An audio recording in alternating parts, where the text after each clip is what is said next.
आश्रव किती प्रकारचे सांगितलं? कोणते?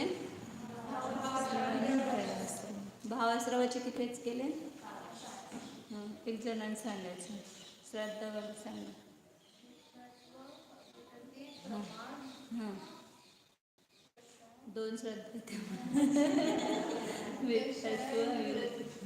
मिथ्यात्व, विरती, प्रमाद, कशाने योग, हे 5 भेद सांगितले.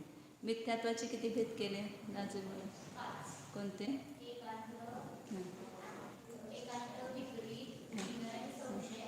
आज्ञा. कुठलं चांगलं आहे मिथ्यात्व त्यातलं? विनय मिथ्यात्व. विनय मिथ्यात्व पण पाप आहे, हे लक्षात घ्यायचं. विनय एक तप पण आहे आणि विनय मिथ्यात्व पण आहे. की मिथ्या मिथ्यात्व हे आपल्याला दिसणार, आपल्याला वरून ते चांगलं दिसते, परंतु वास्तविकतेमुळे आपल्या पूर्वीच्या ज्या आपली मिथ्या मान्यता आहे त्याचं पोषण होते. उलट आपल्याला वाटतं की मी चांगलं करतोय, अजून वाईट करतोय म्हणून समजलं तर ते सुधारू शकतं, आणि मी चांगलं करतोय असं वाटलं तर त्याला सुधारण्याचा चान्स नाही आहे. आणि विनय मिथ्यात्व काय वाटतं मी सगळ्यांचा विनय करतो, त्यामुळे मी फार चांगला आहे असं वाटतंय, पण तो उलट त्या ह्याच्यामध्ये राहतो, गफलतमध्ये म्हणतात नाही, तसं राहतं. म्हणून विनय मिथ्यात्व हे गोड विष आहे, ते चांगलं गोड विष आहे. ते खाताना गोड वाटते, परंतु त्याचं फळ मात्र चांगलं नाही. म्हणून ते विनय मिथ्यात्व पण सोडायचं, की विवेक ठेवायचा. कोणाला काय वाटते म्हणून विनय करायला जायचं नाही तिथं. जिथं खोटं आहे तिथं आपलं मस्तक कधी झुकवायचं नाही. खऱ्या देवशास्त्र गुरु यांचंच आपण विनय करायचं. खोटे असतील तर तिथं विनय करायला जायचं नाही. अभिरती किती प्रकारचे सांगितले? 12. कोणते? दिव्याभावी. हां षटकाय जीवांची हिंसा. 5 स्थावर काय आणि त्रस्कार, या 6 काळगी जीवांची हिंसा करणं ही अविरती आहे. मग त्या अविरतीपासून वाचायचं असेल तर काय करावं लागणार? अविरतीमुळे कर्माचा आश्रय होतोय ना, बंद होतोय. मग वाचायचं असेल तर विरती करायची, संयम धारण करायचा, की त्या अविरतीचा त्याग होतो. सम्यक्त्व प्राप्त केलं की मिथ्यात्वाचा त्याग झाला, म्हणजे त्याचे विरोधी जे परिणाम आहेत ते केले की आपोआप त्याचा काय होतो? त्याग होतो. सम्यक्त्व परिणामाच्या द्वारे मिथ्यात्वरूपी आश्रय रोखला जातो. विरती संयमाच्या द्वारे अविरतीचं द्वार आपोआप बंद होतं. त्याच्या निमित्तानं होणारा पापाचा आश्रय होत नाही. तिसरं सांगितलं प्रमाद. तर या प्रमादाच्या निमित्तानं पण कर्माचा आश्रय होतो.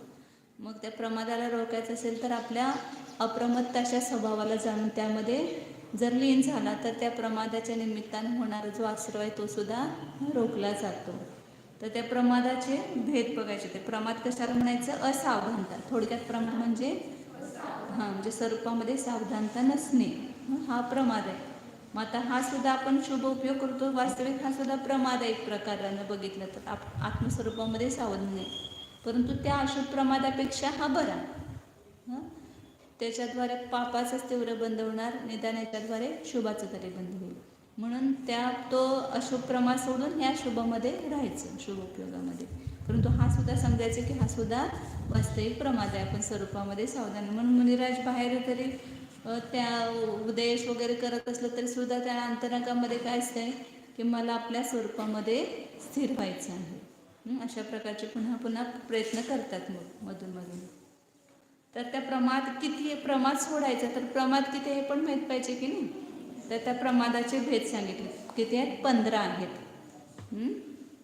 विकथा,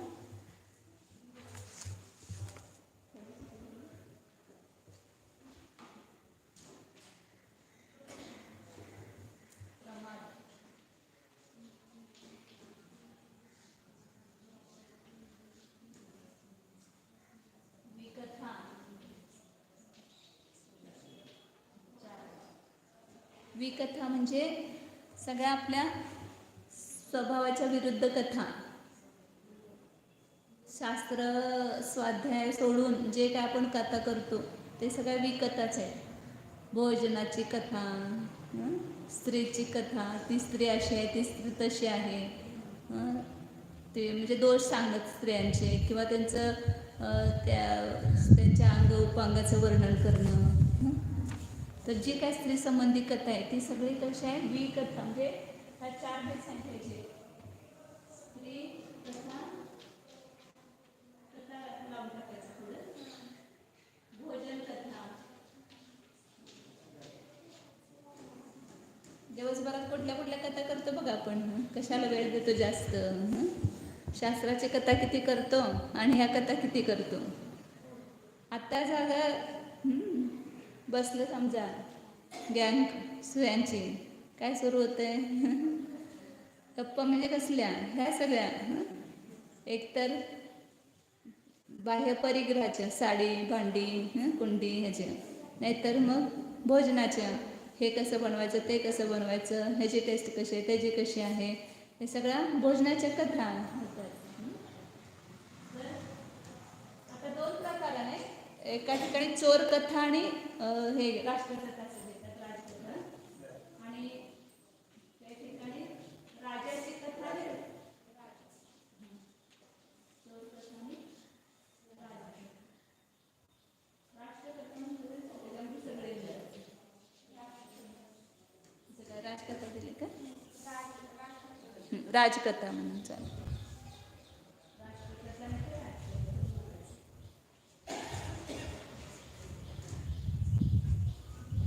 कुठं तर चोरी झाली तर त्याचीच कथा करत राहतो ना, की आपण पेपर वाचतो, मग अमक्या ठिकाणी अमक्याचं घर फोडलं, हे झालं, ते झालं, मग त्याचीच कथा सारखी करत बसायची, दुसऱ्यांना ते सांगत बसायचं.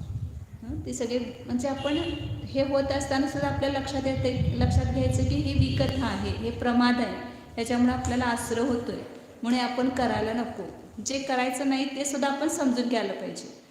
स्त्री कथा, भोजन कथा, चोर कथा आणि राजकथा, अशा 4 विकथा आहेत. त्या असे पुष्कळ भेद आहेत, परंतु एक संक्षेपानं 4 सांगितले विकथांचे. कोणाची निंदा करतो, कोणाचं असे बाकीच्या चांगली चुडी काय म्हणतात आपल्या चाळी करतो, सगळ्या पुष्कळ अनेक प्रकार. आता आपण जे प्रतिक्रमणामध्ये म्हणतो का ते सगळं 25 आहेत अजून याचे भेद विस्ताराने सगळे. तर ह्या 4 विकथा आणि नंतर 4 कशा आहेत,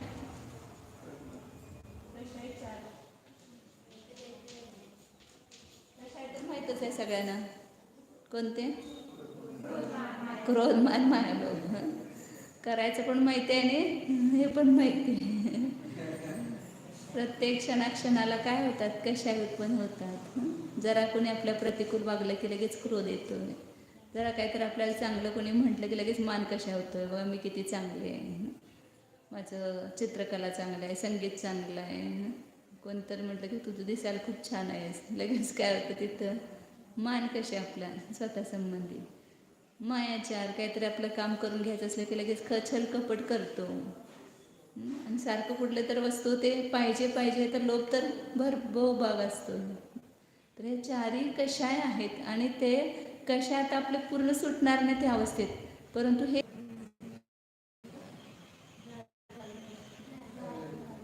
इकडे पुढे ठेवा फोन, म्हणजे मला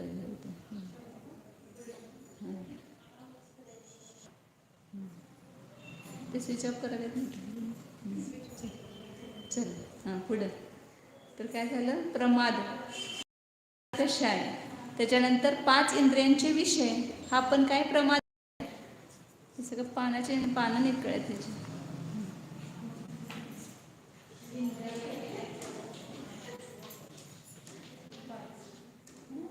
4 विकथा, 4 कषाय, 5 इंद्रिय म्हणजे इंद्रियांच्या विषयामध्ये प्रवृत्ती करणं, हा प्रमाद आहे. आता तुम्ही जेवायला लागले तर प्रमाद आहे का नाही, इंद्रिय विषयामध्ये प्रवृत्ती आहे ना. गाणं ऐकायला लागलोय तर प्रमाद आहे. आपण पंख्याचं वारं घ्यायला लागलोय तर काय, प्रमाद आहे. जे कुठल्या पण इंद्रिय विषयामध्ये प्रवृत्ती करतोय प्रमाद आहे, हे लक्षात यायला पाहिजे. आपल्या वाटतं काय त्याच्यात कुठं पाप करतोय असं वाटतंय ना. तर ते सुद्धा सगळे 5 इंद्रिय विषयामध्ये त्याच्यामध्ये ते अशुभापासून वाचणार शुभमध्ये, ते पण गाण्यामध्ये काय ग्रहण करतो हे पण आहे ना. ते तर भाव शिकेले काय तर ते त्याची चाल आणि ह्याच्यामध्येच आम्ही मग्न झालो. तर ते तसंच होते ना, पुष्कळ सगळे धार्मिक ह्याच्यावर नाचतात. आत काय भाव, कोण भगवंतांच्या संबंधित भक्ती नसते, काय नसते. ते संगीताचं एक धून असते, त्या संगीतावर आपलं नाचतोय. परंतु त्या अंतरंगामध्ये आपल्या भगवंतांच्या स्वरूपाचं चिंतन वगैरे असते का त्यावेळेला. ती खरी भक्ती की ज्याला आपण त्यामुळे कर्णेंद्रियांच्या विषयामध्येच काय आसक्त आहे. म्हणून इथं सुद्धा सांगतो ना की मंदिरात सुद्धा कुठला कार्यक्रम आवडतोय हे कार्यक्रम, स्वाध्याय कार्यक्रम आवडत नाही. त्याच्यामध्ये संगीत, सांस्कृतिक कार्यक्रम, हावभाव, काहीतरी मनोरंजन असलं तर आम्हाला ते आवडते. नाहीतर मग हे काय आत्मा लावता येत ते काय आम्हाला आवडत. रात्री बघा आता प्रॅक्टिस झालं की 9:30 घराला जायचं नाव नसते. आणि आम्ही तेच बोलवलं असतं या स्वाध्याय घेऊया म्हटलं तर आमच्या मुलांचा अभ्यास असतो. होय, रात्री बोलवलं असतं म्हटलं असतं की नाही आमच्या मुलांचा अभ्यास आहे म्हणून. मग आता ते आवडते, रुची आहे आपली, कर्णेंद्रियाचा विषय आहे ना तिथं, त्यामुळं आवडतं. तुमचंच आहे सगळ्या बहुभाग संसारात हेच आहे सगळं. इंद्रिय विषयामध्ये जीवांची प्रवृत्ती स्वभावता आहे संसारामध्ये. त्यामुळे ते सोडून इकडे यायचं होत नाही आपल्याला. मग हे समजायला पाहिजे आपल्याला की हे 5 इंद्रियांच्या विषयामध्ये जे आपण प्रवृत्ती करतो हा काय आहे, प्रमाद आहे आणि हे आश्रव आहे. त्यामुळे आपल्याला कर्माचा आश्रव होतोय. म्हणजे आपण तोट्यामध्ये आहे. कर्माचं बोजा वाढायला लागले ना, त्याच्यामुळं कर्माचा बोजा हलका करायचा का वाढवायचा आहे. आतापर्यंत वाढतच चालू, इकडं फेडायचं इकडे वाढवायचं, इकडे फेडायचं इकडे वाढवायचं. हे सगळं आपलं जो चालू आहे व्यापार तो थांबवायचा आहे आता. आपला आत्म्याचा व्यापार वाढवायचा. आणि निद्रा आणि स्नेह, झोपणं हा सुद्धा काय आहे, प्रमाद आहे. लोकांना वाटते की काय नाही, त्रास टेन्शन आलं की गप झोपून टाकायचं म्हणजे सगळं टेन्शन कमी होते, परंतु तो प्रमाद आहे. दारू पिणं काय प्रमाद आहे, गहलता आहे. ते स्वरूपाचं भान नाही त्या ठिकाणी, पूर्ण स्वरूपाला विसरून गेला आहे आपल्या. म्हणून कसं 5 निद्रा आणि स्नेह. काय झालं,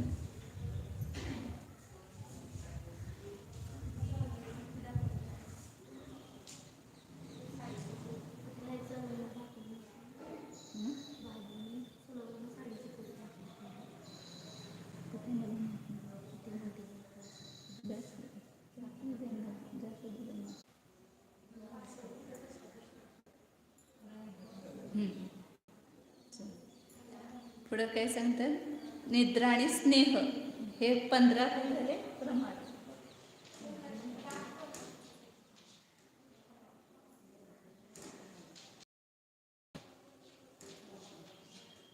चार 4 8 15, एकूण 15 प्रकारचे प्रमाद. आता ह्याचेच आपण जीवकांमध्ये सगळे असे आलाप केलेले आहेत, याचे 80 भेद केलेत.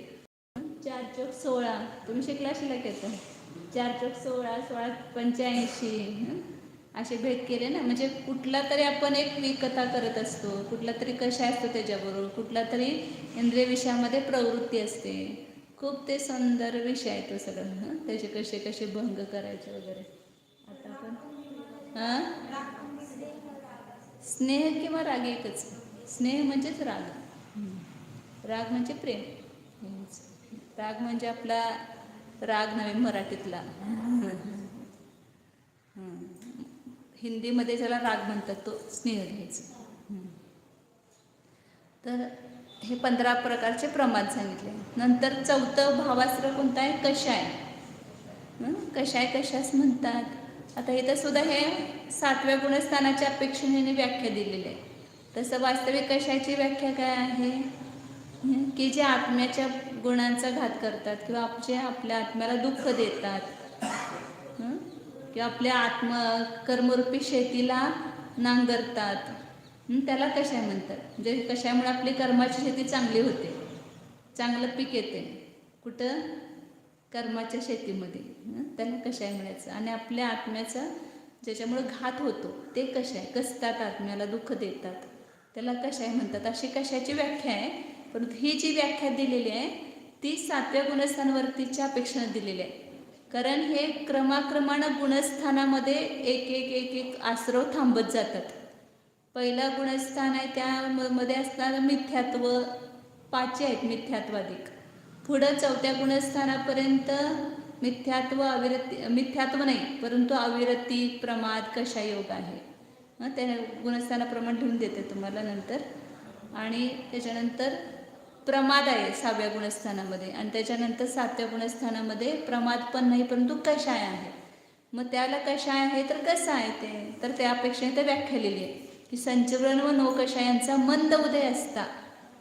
प्रमादाची व्याख्या करताना काय सांगितलं, तीव्र उदय. काय सांगितलं ना, 6वं आणि 7वं 2 गुणस्थान मुनींचे असतात.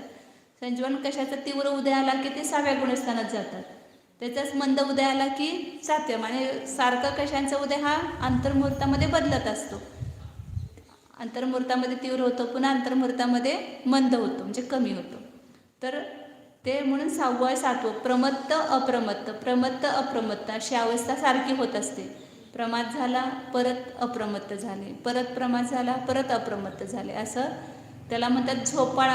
असं झोका देतो ना आपण, इकडून तिकडं तिकडून इकडं, असं तसं त्यांचं परिणामांची असं हे होते घालून. 6व्यातून 7व्यात येतात, परत थोडं आपल्या स्वरूपामध्ये सावध होतात की पुन्हा 6व्या गुणस्थानात येतात, पुन्हा प्रमाद उत्पन्न होतो की पुन्हा 7व्यामध्ये जातात. मग हे कशामुळे होतंय तर तिथं संजीवलन कशाचा तीव्र उदय असतो, कधी मंद उदय असतो. तीव्र उदय झाला की प्रमाद होतो, पुन्हा मंद झाला की प्रमाद होत नाही, अप्रमत्त अवस्था असते. आणि तिथं संजीवलन कशाचं मात्र मंद उदय असतो. संजीवलन आणि नो कषाय 4 कषायपैकी संजीवलन कषाय एकच मुनींच्या जीवनामध्ये असतो. परंतु त्याचा पण कधी तीव्र कधी मंद असा उदय असतो. तीव्र झाला की प्रमाद होतो आणि मंद असेल तर प्रमाद नाही परंतु कषाय आहे. छोटा तो पण अबुद्धीपूर्वक कषाय असतो त्यांना. म्हणून इथं त्यांनी त्यांच्या अपेक्षा दिली व्याख्या, परंतु ही सामान्य कषायाची व्याख्या म्हटली तर चुकीची आहे. संजीवलन कषाय व नो कषायांचा उदय असता होणाऱ्या आत्म्याच्या विभाव परिणामाला कषाय म्हणतात. तिथल्या अपेक्षेनं घ्यायचं फक्त. पुढे आता योग. योग सांगितलं तर मागं काय सांगितलं, योग मनोवर्गणा, वचन वर्गणा व काय वर्गणा. 3 प्रकारच्या वर्गणा सतत ग्रहण करत असतो ना जीव. द्रव्य मनासाठी मनोवर्गणा ग्रहण करतो, आपण हे भाषा बोलतो त्याच्यासाठी वचन वर्गणा ग्रहण करतो, आणि शरीरासाठी काय वर्गणा. तर यांच्या हे 3 ग्रहण चालू असतात सतत. मग यांच्या ग्रहणाच्या अवलंबनानं काय होतं, आत्मप्रदेशामध्ये ग्रहण करत असताना आत्मप्रदेशांच्या मध्ये परिस्पंदन होते म्हणजे हलनचलन होते. आता आपण स्थिर बसलोय किंवा ध्यानाला पण बसलो तर आपल्याला काय वाटतंय की मी स्थिर आहे, परंतु आपले आत्मप्रदेश ह्यावेळी सुद्धा फिरत आहेत, हलनचलन करत आहेत. अमूर्तिक असल्यामुळे आपल्याला लक्षात येत नाही आत्मप्रदेश. म्हणून त्या परिस्पंदन रूप जीवाच्या शक्तीची जी विभाव परिणती होते, जे आत्मप्रदेशांचं परिस्पंदन होते म्हणा थोडक्यात, तोच योग आहे. त्यालाच, आणि तो योग म्हणजे विभाव परिणाम आहे म्हणून त्याला विभाव परिणती म्हटलेलं आहे. विभाव म्हणजे स्वभावाच्या विरुद्ध भाव, त्याला काय म्हणायचं, विभाव. योग हा स्वभाव नाही आहे आत्म्याचा, हा काय आहे, विभाव परिणाम आहे. वास्तविक आत्म्याचा स्वभाव काय आहे, निष्क्रिय, कोणती क्रिया न करणं, हलनचलन न करणं, हा स्वभाव आहे. परंतु ह्या संसार अवस्थेमध्ये ह्या मन वचन कायच्या वर्गणेच्या निमित्तानं आत्मप्रदेशांचं सतत काय होते, परिस्पंदन होते, हलनचलन होते, जे क्रिया होते, म्हणून त्याला विभाव परिणाम म्हटलेले. ह्या 3 वर्गणेच्या अवलंबनानं परिस्पंदन रूप जीवाच्या शक्तीची विभाव परिणती होते, त्यास काय म्हणतात, योग म्हणतात. आता ह्या योगाचे पण भेद आहेत. किती भेद आहेत योगाचे, ते पण 15 भेद आहेत. सामान्य आपण 3 योग म्हणतो, मनोयोग, वचनयोग आणि काययोग, असे 3 योग आहेत. परंतु त्याचे भेद पुन्हा केले तर किती होतात, 15 होतात.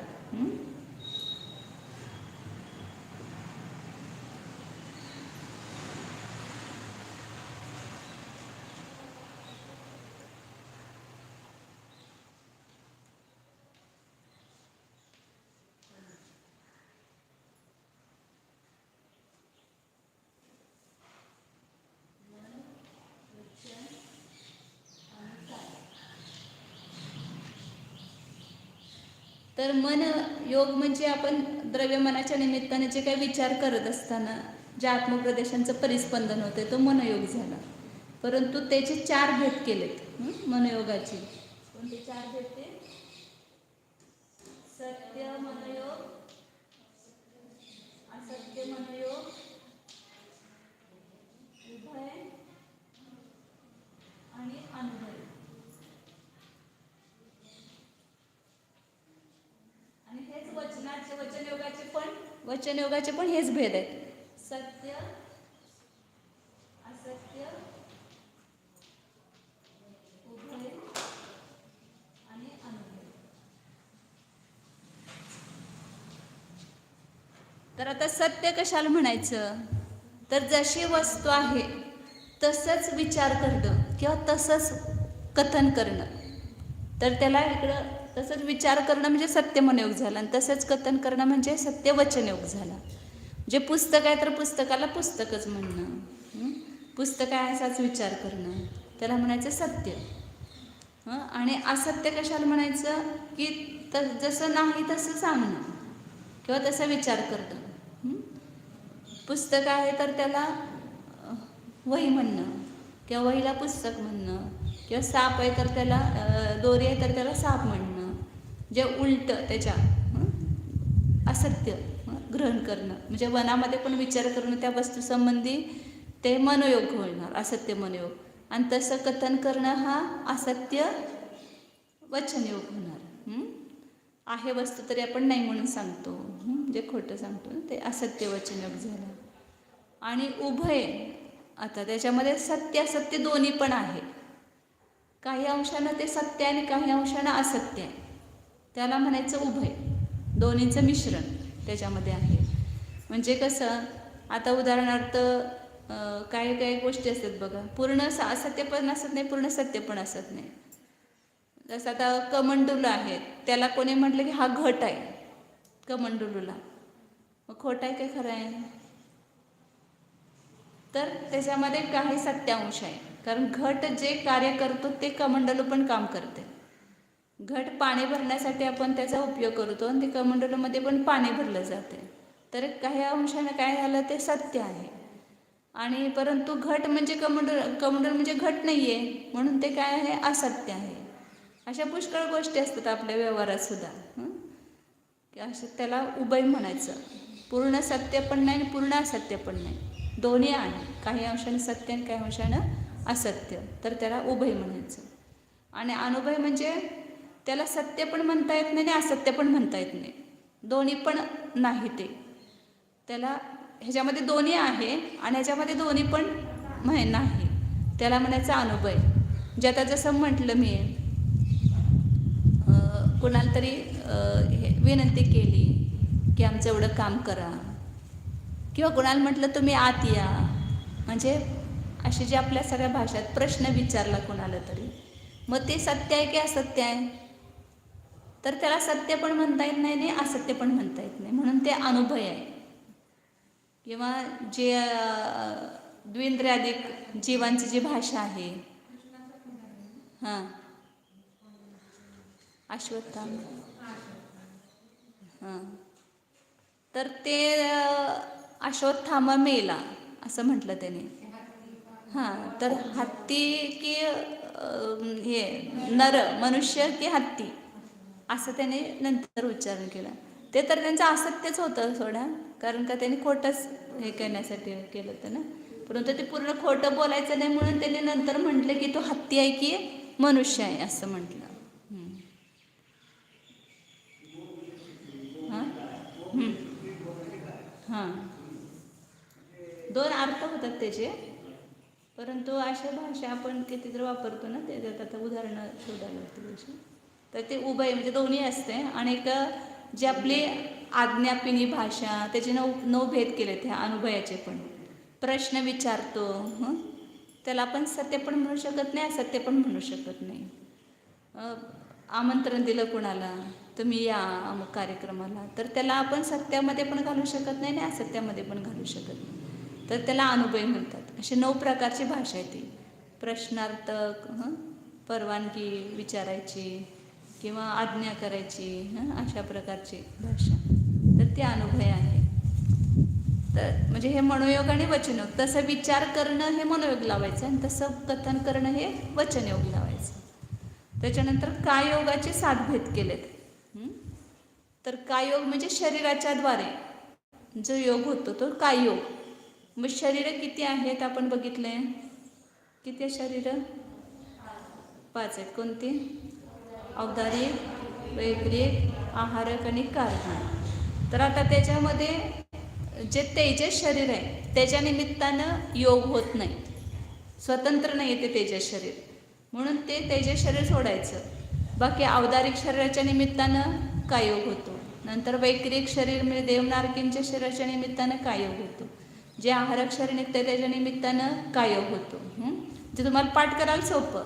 ते 3 शरीराच्या निमित्ताने योग झाला म्हणजे ते 3 भेद झाले. मग त्या तिन्हीचे पण अजून एक भेद करायचा, मिश्र. मिश्र कधी म्हणायचं? जोपर्यंत पर्याप्ती आपण शिकलो, शरीर पर्याप्ती पूर्ण होत नाही तोपर्यंत त्याला काय म्हणतात? अपर्याप्ती. 6 पर्याप्ती शिकलो नाही? आहार पर्याप्ती, शरीर पर्याप्ती, इंद्रिय पर्याप्ती, भाषा, उश्वास, भाषा आणि मन. तर त्यामध्ये शरीर पर्याप्ती जोपर्यंत पूर्ण होत नाही तोपर्यंत त्याला काय म्हटलेलं आहे?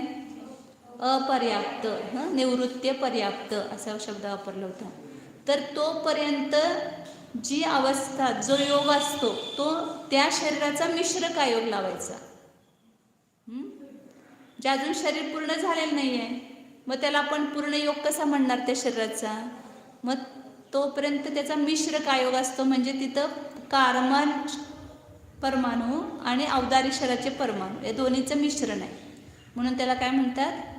औदारिक, म्हणजे औदारिक मिश्र. म्हणजे जन्म आता इकडून उलटीकडनं जाऊया. ज्या वेळेला हा जीव हे शरीर सोडतो आणि दुसरं शरीर धारण करणार तर मधल्या गतीला कोणती गती म्हटलं? विग्रह गती. तर त्या विग्रह गतीमध्ये कोणता योग असतो? तर कारमन काय योग असतो. कारण तिथं औदारिक शरीर नाही, वैक्रिक शरीर नाही, आहारक शरीर नाही. कोणत्या 2च शरीर आहेत, तेजस आणि कारमन. तेजस शरीर हे स्वतंत्र उपभोगाला निमित्त नाही आहे, म्हणजे ते योगाला पण निमित्त नाही आहे. तिथं कारमान शरीराच्या निमित्ताने योग होतो. कुठं? विग्रह गतीमध्ये, म्हणून त्याला कारमान का योग म्हटलं. मग आता पुढं तो जाऊन शरीर धारण करण्यासाठी ते परमाणू ग्रहण करतो आहार वर्गण्याचे, परंतु अजून तर शरीर बनलं नाही, औदारिक शरीर. मग तिथं ते मागच्या कारमान शरीराच्या निमित्ताने आता हे नवीन आहार वर्गना ग्रहण केले ते औदारिक शरीरासाठी. त्या दोन्हीच्या निमित्तानं परिस्पंदन होते, म्हणून तिथं मिश्र योग म्हणायचा. कोणता मिश्र म्हणायचा? जर मनुष्य तिर्यांचे असेल तर औदारिक आणि देवनारकी असेल तर वैक्रिक मिश्र, आणि त्या आहारक शरीर मुनींचं असेल तर आहारक मिश्र. म्हणून 3 शरीरांची नावं घ्यायची आणि त्यांचे मिश्र सांगायचे. औदारिक कायोग, औदारिक मिश्र कायोग, असे 2-2 प्रत्येकाचे घ्यायचे.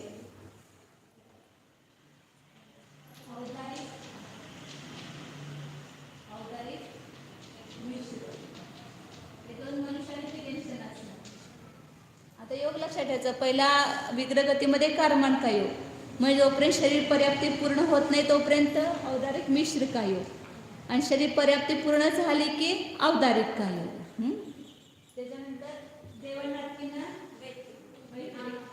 पहिला वैक्रिक मिश्र असणार, पण नाव घेताना आपण पहिला वैक्रिक काय योग म्हणणार आणि मग वैक्रिक मिश्र काय योग. पूर्ण ठिकाणी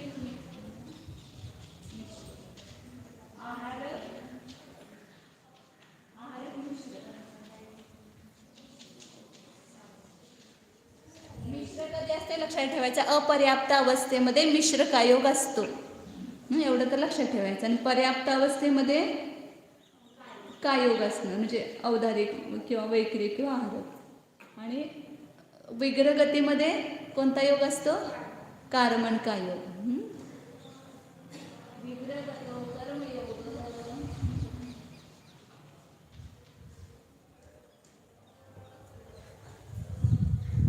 प्रवेशिका झाली की नाही? आता तत्वार सूत्र चालू करायचं, यूट्यूब काढायचं आणि इथं मस्त हे आणून लावा TV, आणि सगळ्यांनी येऊन बसून रोज तत्वार सूत्र चालू करा, शिका.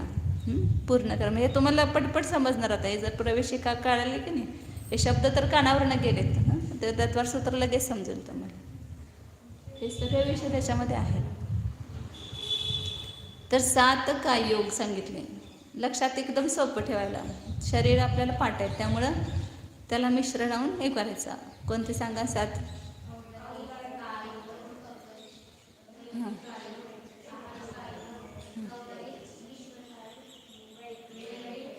काय योग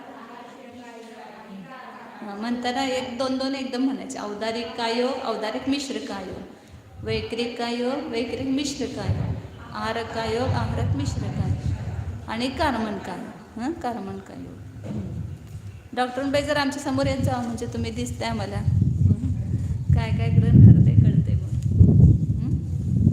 तर हे 7 कायोग झाले. आता हे 5 जे आश्रवाचे भेद सांगितले होते त्याचे व्याख्यान, त्याचे भेद झाले. मिथ्यात्व, अविरती, प्रमाद, कषाय आणि योग. हे योग कुठंपर्यंत आहे? 13व्या गुणस्थानापर्यंत. कषाय कुठंपर्यंत आहे? 10व्या गुणस्थानापर्यंत. आता इथं तिथे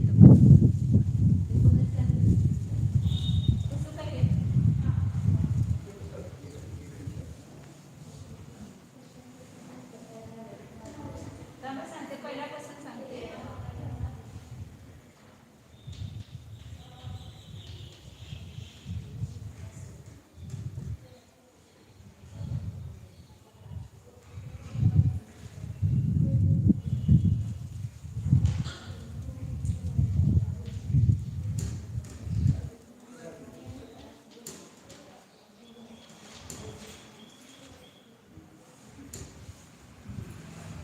आता पहिला मिथ्यात्व आश्रव कुठल्या गुणस्थानात असतो? पहिल्याच गुणस्थानात आहे ना. मिथ्यात्व आश्रव हे फक्त पहिल्या गुणस्थानात, म्हणून गुणस्थान 1. दुसरा आहे अविरती. तशी कुठपर्यंत असणार? 1 ते 4 गुणस्थान. जे पहिल्या गुणस्थान पण अविरती आहेच, नुसतं मिथ्यात्व आहे असं नाही. तिथं ते सगळेच आहेत. पण अविरती 1 ते 4 गुणस्थानापर्यंत असते. आणि 5व्या गुणस्थानात देश अविरती आहे, म्हणजे थोडी अविरती आहे. म्हणजे तर 5वं पण येणार त्याच्यामध्ये. पूर्ण विरती झाली नाही ना तिथं, म्हणून आंशिक विरती आहे, अविरती आहे. 5व्या गुणस्थानामध्ये देश विरती आहे, देश अविरती आहे. आंशिक थोडी अविरती झाली. म्हणजे 5 स्थावर काय, त्रस काय, जीवाची हिंसाचं त्याग हिंसा सांगितली ना, त्यातली त्रस जीवाची हिंसा तेवढी सोडली, परंतु स्थावर जीवाची हिंसा आहे अजून. म्हणून तिथं अविरती आहे. देश अविरती 5व्यामध्ये. थोडी अविरती आणि थोडी विरती आहे. देश विरती म्हणजे थोडी अविरती आहे. नंतर प्रमाद. प्रमाद कुठपर्यंत आहे? 1 ते 6 म्हणजे पहिल्या गुणस्थानात पण आहेच. म्हणून पहिल्या गुणस्थानात 5च्या 5ची प्रमाणाची आश्रवाची कारणं आहेत. मग ज्याला सम्यक दृष्टी झाला तर काय झालं, त्या ठिकाणी मिथ्यात्व आश्रव थांबला. पुन्हा तो देशवृत्ती झाला तर मिथ्यात्व आणि अविरती 2 थांबले तिथं. पुन्हा तो मुनी झाला तर पूर्ण मिथ्यात्व अविरती थांबली. थोडी अविरती होती ना 4थ्यामध्ये. आणि ज्याला मुनी झाल्यानंतर पुन्हा 7व्या गुणस्थानात गेले आणि पुन्हा श्रेणीवर आरूढ झाले तर तिथं प्रमाद पण संपला. अशा प्रकारे हा संपूर्ण गुणस्थान म्हणजे आपल्या विकासाच्या पायऱ्या आहेत सगळ्या. आत्म्याच्या विकासाच्या पायऱ्या आहेत. जसं जसं वरच्या गुणस्थानात जाईल तसं तसं हे सगळे आश्रवबंध कमी होत जातं. नंतर कषाय. कषाय कुठपर्यंत आहे? पहिल्या गुणस्थानापासून ते 10व्या गुणस्थानापर्यंत. आणि योग 1 ते 13 गुणस्थानापर्यंत. 14व्यापर्यंत. 14व्यामध्ये आश्रव नाही. 14 गुणस्थानात आहे. आणि इकडनं असं बघत गेलं तर पहिल्या गुणस्थानात किती आश्रव आहेत? तर 5 आश्रव आहेत. असं उलटं बघत गेलं की दुसऱ्यामध्ये 1 मिथ्यात्व नाही, 4च आहेत. मग 5व्यामध्ये गेल्यानंतर त्यातले पण थोडं कमी झाले अविरती, म्हणजे 3 आहेत आणि थोडे 3.5 आहेत म्हणा इथं. नंतर 6व्यामध्ये फक्त 3च आहे, प्रमाद, कषाय आणि योग. पुन्हा 7व्यापासून 2च आहेत, कषाय आणि योग. मग 10व्यापासून पुढं म्हणजे 11व्यापासून फक्त योगच आहे. असं उलटीकडनं असं लक्षात घ्यायचं. पहिला 5, मग 4, मग 3, मग 2 आणि 1च राहतात पुढं. असा संसाराचा अभाव होतोय. आणि म्हणलं एकदम आता आपलं सगळं कळालं, एकदम संसार नष्ट व्हावं म्हटलं तर होत नाही. जसं हे सगळं करत जाईल पुढं पुढं तसं हे आश्रव आपला रोखला जातो. म्हणून हे पुढं जायला पाहिजे आपण. हां, संजीवलन कशाय नसतात का आता? नाही तर मग हे काम कसं करू शकले असते कशाय नसते तर? तुम्हाला शास्त्र कसं सांगू शकले असते? राग आहे ना तुमच्याबद्दल की तुमचं कल्याण व्हावं, तुमचं भलं व्हावं म्हणून तर सांगितलं त्या ठिकाणी. शिष्याने काहीतरी चूक केली तर क्रोध येतोय त्यांना. सगळे 4 प्रकारचे कसे असतातच. परंतु संजीवलन आपल्यासारखे नाही. पाण्यावरचा काय, पाण्यावरची रेषा जे असं झालं की लगेच विसरून जाणार अंतर्मुहूर्तामध्ये. पुन्हा ते ठेवून आपल्यासारखं कुजवत ठेवणार नाहीत. आचार मुरंबा घालत नाही त्याचा. आपण काय करतो ते कशांचा आचार मुरंबा करतो. त्यामुळे तर वैर धारण करतो, पुढच्या भावापर्यंत येतो. ते वाचणार राहते ना अंतरंगामध्ये. पुढं आता दुसऱ्या प्रकारानं आश्रवाची भेद सांगणार. उद्या घेऊ, आता वेळ झाला की. आता एक दुसऱ्या प्रकारानं आश्रवाची भेद सांगली. 6व्या अध्यायामध्ये तत्वसूत्राचे सांगितले बघा. सांप्रदायिक आश्रव आणि इर्यापत वगैरे त्याचं वर्णन करतात उद्या. हे बरेच भेद प्रभेद आहे, सगळं लक्षात घ्या, पाठ करा आणि पुढं सोपं आहे. हे तर चांगलं आहे. पुढं पण प्रकरण कर्माचं उदय, उपशम, क्षय, क्षोपशम सगळ्याचं व्याख्या आहेत.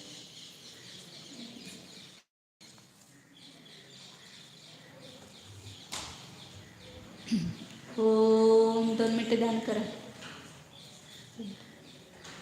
ओम